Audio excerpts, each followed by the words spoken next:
Every atom of iron in your blood was forged inside a dying star. Not metaphorically, literally. The exact atoms keeping you alive right now were born in an explosion so violent it briefly outshone entire galaxies. And here's the part nobody talks about.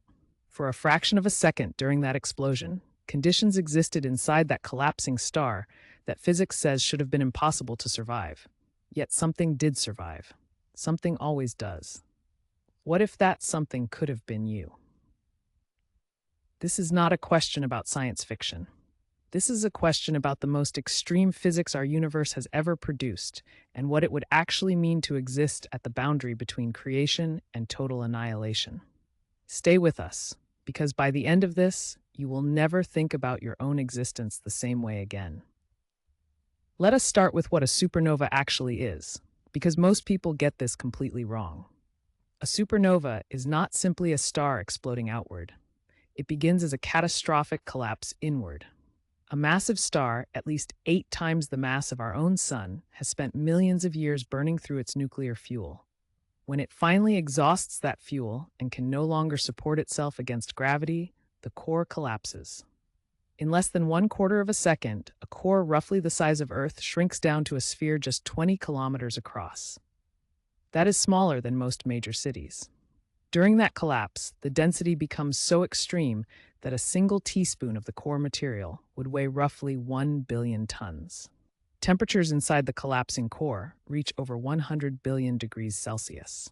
For context, the surface of our sun sits at a comparatively gentle 5,500 degrees Celsius.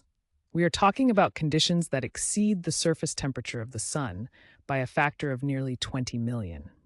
Now imagine you are there, not outside the star watching the shock wave ripple outward at 30,000 kilometers per second.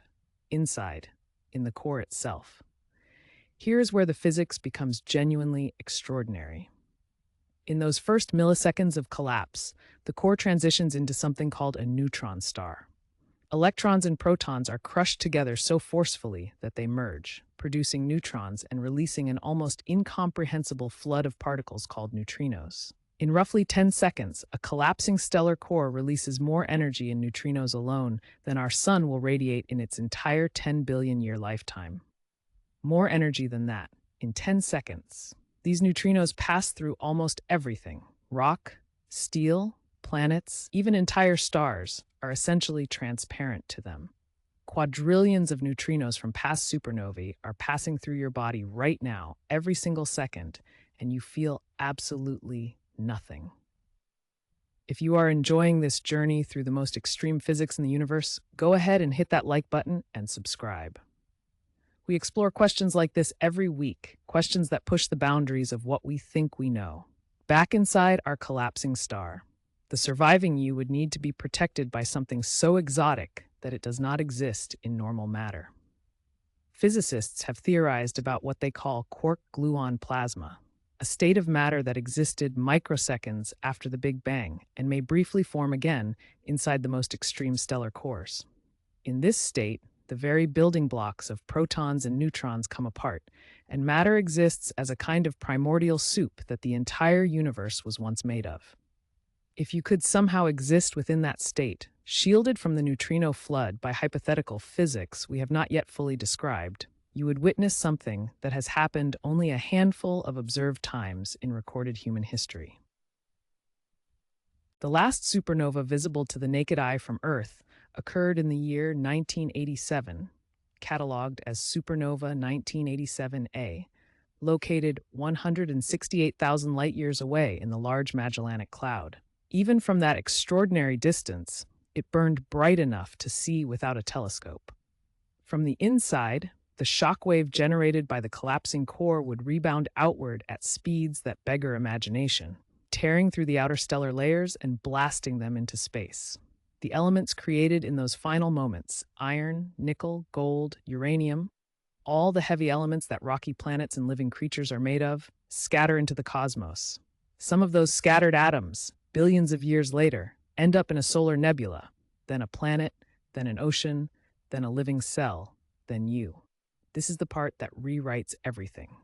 You are not just made of stardust in a poetic sense. You are the direct product of the most violent process the universe regularly performs. The calcium in your bones, the oxygen in your lungs, the iron in your blood. Each of those atoms has a specific stellar origin. Many were fused in quiet stars like our sun. But the heaviest ones, the iron especially, required a supernova, required that exact collapse, that exact catastrophic beauty. Surviving inside a collapsing star is not really a question about endurance or technology. It is a question about identity. Because in the truest physical sense, part of you already has survived one. The atoms that make you did not merely witness a supernova. They were created by it. They rode the shockwave outward. They drifted through interstellar space for billions of years. They became part of the molecular cloud that formed our solar system 4.6 billion years ago. You are not an observer of stellar death. You are its consequence, and the universe is still building. Right now, somewhere in a galaxy among the estimated 2 trillion galaxies observable from Earth, a star is collapsing. New atoms are being forged.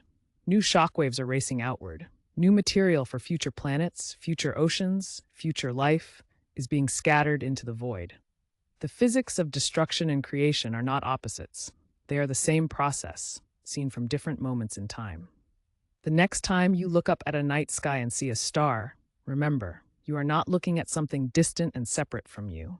You are looking at your own history, your own chemistry, your own origin story, written in light that left its source before human beings existed. The universe did not just create you, it collapsed to create you. If that idea changes how you see things, share this video with someone who needs to hear it. Subscribe for more physics that genuinely matters, and leave a comment below. If you could witness any cosmic event in history, which one would you choose? We read every single one.